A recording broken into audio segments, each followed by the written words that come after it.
But first, a word from our sponsor. Have you ever thought about making your own podcast? Okay, so you have your script, you're ready to record. So now what? Anchor, a podcasting platform, can come to your rescue. I use it for my podcasts because of the ease of having Anchor distribute my episodes on other podcasting platforms, such as Spotify and Apple Podcast.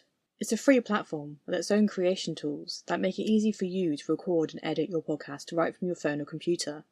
And the best part? You can make money from your podcast with no minimum listenership. Now that's a good deal. Download the free Anchor app or go to anchor.fm to get started. Anchor.fm is everything you need to make a podcast, all in one place. And now, on with the show. In a time of Puritan belief, the supernatural was the norm. What can be misunderstood, what can be seen as different, was labelled as something to be feared. The superstitious nature that brings up emotions against those we love, just because they are finding their own path, is something they cannot fathom, but only because, in the end, they knew them not. The repressive Puritan faith, within a world of dark and devilish rebellion, has a certain dualism in many ways. The option of both worlds that are presented to Thomasin is both seen as extremist. The patriarchal portrayals of oppression, misogyny and distrust within a Christian bubble, and the darkness of murderous and sexual intent within a devil's temptation that marks one's soul in constant damnation. What would you do if these were your only options? To be a child growing up into their own person, for their blossoming womanhood to perhaps pose as a threat, Thomasin attempts to retain everything in an orderly and humble fashion, only to realise that she is not the only one with a damaged soul. This is 2 takes, and this is a one-shot. Analysis of the film, The Witch. Be warned, spoilers are ahead. The Witch shows many hidden depths with overlapping themes that can occur or be hinted at throughout the film. Based around 1630, with the script being the same style of how one would speak back then, not to mention how the title of the movie was written in the story's period because the letter W was not yet common, emphasises a research backstory of the period the film was based. To place a timeline, the period is based on America's first witch hysteria, set 62 years before the infamous Salem witch trials in colonial Massachusetts. This doesn't mean anyone is safe. The time of the witch, of the trials and the torturous confessions happened for over a century. This story is simply presenting the idea in a different light, and even though no one gets branded a witch and sent to a trial, this does not mean there is no moral lesson or happy ending at the end of it all. This is the story of a girl becoming her own person within her family, harbouring worldly desires such as independence and the acceptance of her sexuality and power. But remember, in that time, it was a man's world. Therefore her father, William, held the primary power within the household. From the first moments we are introduced to the family, they are being excommunicated from the settlement. The reason being of a dispute on how the family's faith is different from the others and how they pray and conduct themselves. But what is really the case is William's pride in not saying he is wrong. Therefore, he casts himself and his family to be alone in the wilderness. Because William presents himself as a prideful creature, a theory can emerge here. There are 7 members in the family, including baby Samuel, that can conduct the 7 deadly sins. And if you think about it, some characters present them better than others, and in many ways, many of them present more than one sin. If William is the personification of pride, then Catherine, the mother, is envy. Why? Because how she tries to not look and feel towards Thomasin. Her daughter is blossoming, while she is not. Catherine's reasoning of sending Thomasin to another family when Samuel is taken presents her feelings towards her oldest as almost misogynistic and highly distrustful. Those balls to the surface when Caleb dies in front of her, and her husband is killed, that Catherine, through her grief and bubbling hatred, sees Thomasin as the harbinger of all this misfortune and tries to strangle her daughter to death when Thomasin acts out against her. Another aspect of her envious nature is her conversation with her husband of how she wants to be back in her house in England. She is envious of what she used to have, and sees no hope or future where they are. Caleb, through his misfortune of being kissed by a witch, and for his sly stares at his sister's growing bosom, is the personification of lust. Unlike Thomasin, is growing up repressed and confused about her sexuality and wants and desires, and therefore gives in, perhaps unwillingly, to the allurement of another, who happens to be a witch. The twins, Mercy and Jonas, though only presented in various scenes, can be sloth and wrath. Sloth, in Mercy, is more predominant because of the conversation her and Thomasin have of Mercy never doing any work and getting away with it. Jonas's wrath is perhaps not as forthcoming, however, him screaming at his father could present this theory. And last but not least, the baby Samuel. As an infant, surely he does not possess anything sinful, but yes, he does. He is gluttony, always wanting to feed, and is always hungry. Therefore, Thomasin is the personification of greed. This theory makes her be greed because of the internal battle she has within herself. Thomasin wants to be a good girl, wants God's mercy and love, however loathes herself in her doubt of her faith and her worthiness of the kingdom of heaven. But she also longs for the luxuries of both the Commonwealth and then of dear departed England. She reveals these materialistic wants through her conversation with her brother Caleb, describing the pretty colours and the panes of glass, to which Caleb replies that she doesn't remember.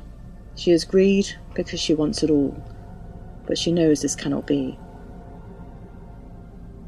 So if each family member is presenting each deadly sin, then what are the witches presenting? From what I can tell within the film, excluding the gigantic fire at the end with many witches around it, there are two that collide with the family. The first witch takes the baby Samuel, kills him, and uses his blood as part of an ointment to help her make her fly. I will get to this later. This witch is naked, bloated, and gluttonous in eating the baby and the goats. She strikes twice, leaving corpses in her wake. Sounds like the witch for gluttony, right? And the witch that entices Caleb into her forest den. He comes back, naked, bewildered, and almost possessed. That witch could be the personification of lust, Caleb's counterpart, that revels in her power of seduction. But what about the rest of the family? Well, we know that William, the prideful hypocrite, is killed by Black Philip. This could mean that because William was the head of the family, the head of the witches, Satan himself, was his counterpart. Think about it. Everyone follows the leader, and both William and Satan are leaders in their religious beliefs. No one questions their dominance. Catherine gets killed by her daughter through self-defense. However, knowing how Catherine has already signed the Devil's Book by getting to see her dead children again, we see the reality of her feeding a crow on her nipple while she laughs. This presents the idea that she is already a witch, as one must sign the book before gaining powers. And another point being Catherine had a thing called a witch's teat, a special nipple or blemish with which they nurse their familiars and feed them blood.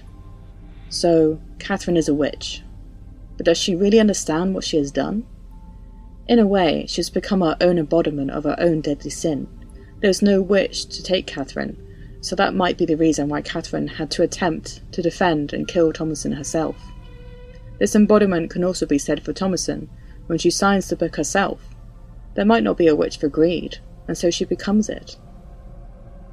The other witches at the huge fire at the end of the film could embody other lost female souls that had the same thing happen to them like to Thomasin, but their embodiment might be anything devilish and cruel.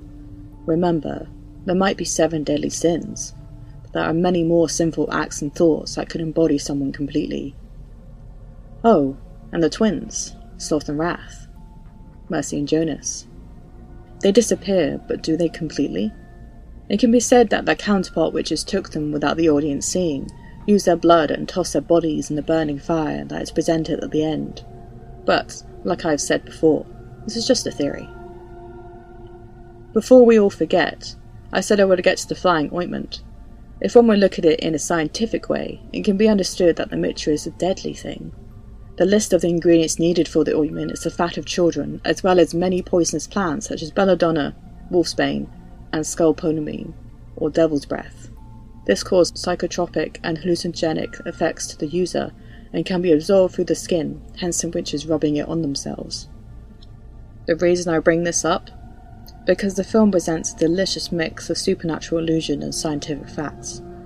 One is not more correct than the other, but given certain scenes, it could be seen that, with a little bit of research, many things, but not all, can be explained using reason. One such thing is a witch's ointment.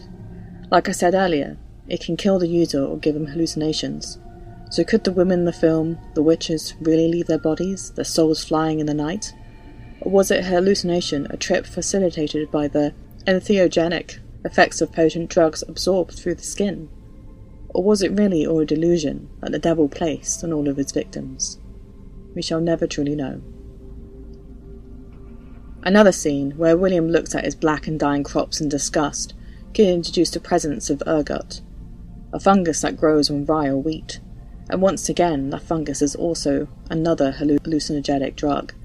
There are two types of ergotism, but only one makes itself to be a theoretical component on the delirium of the family members in the film. This type of ergot is named contrusive ergotism, with symptoms showing muscle spasms, fear, and hallucinations. The patients might find it hard to speak, become manic, or present any other forms of paralysis and suffer from distorted perceptions. This could explain each family's distrust in each other and their fiery tempers. Furthermore, this could perhaps even explain what happened to Caleb on his deathbed, and even the twins in the same scene when they could not say their prayers. But again, Caleb could be possessed, and the twins could be showing behaviours much like the witnesses of the Salem witch trials, and how they were allowed to present spectral evidence by the ungoverned torment that ravishes their bodies, including their inability to say the Lord's Prayer. It's a difficult one to process on how all of these clues can show different endings, or different ideas of what is really happening. It is really up to the viewer to decide. Other clues can show the fate of the family whether they wanted it or not. Death and destruction is one of the conclusions of the wild when faced with a small amount of civilization. Nature is cruel and harsh and carries on regardless of any pleas or any animal. The small homestead, in reality, did not really stand a chance. From everything I have said earlier, there is unfortunately more. There is the aspect of dualism, once more, that not only Thomasin has to face, but the whole family. This dualism, this constant divide, is a symbolic conflict between civilization and nature. One factor is when the family build their home at the edge of a forest, a place tied with witchcraft in their culture. The second being the architecture of the house almost looks like a witch's den, slowly revealing the evil around and in them. The third presents a more prominent role of nakedness, and how in their faith is associated with monstrosity to the untamed wilderness where forbidden sexuality emerges. This happens twice, once with Caleb and with Thomasin at the end of the movie. But the most interesting component is the literal murder of William by Black Philip, the goat. Black Philip could be seen as Pan, the goat-footed god of the wild and the witches of Thessaly. In this instance, within the history of Pan and how he was the only god that died, it can almost seem that Pan has come back and killed William, a presentation of civilization.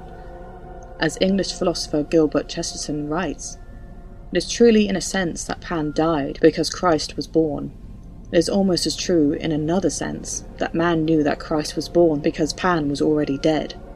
A void was made by the vanishing world of the whole mythology of mankind, which would have been asphyxiated like a vacuum if it had not been filled with theology. It was interpreted with concurrent meanings in all four modes of medieval exegesis, literally as historical fact, allegorically as a death of the ancient order and the coming of the new. A metaphor where man has been consumed by the wild, with Pan rising up and retaliating. In regards to Black Philip being like Pan, it was also within the aspect that goats were commonly associated with Satan and witchcraft in the Middle Ages and Renaissance. Many believe that Satan took the form of a goat, which led to common belief that goats were part of the witch's Sabbath.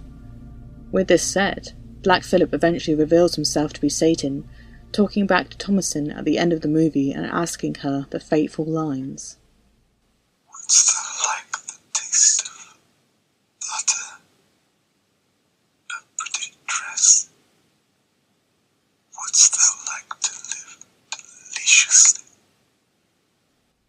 The inclusion of butter within this comment is based on the Catholic Church within the 15th and 16th century to declare the eating of butter to be a bigger sin than lying, blasphemy, and impurity.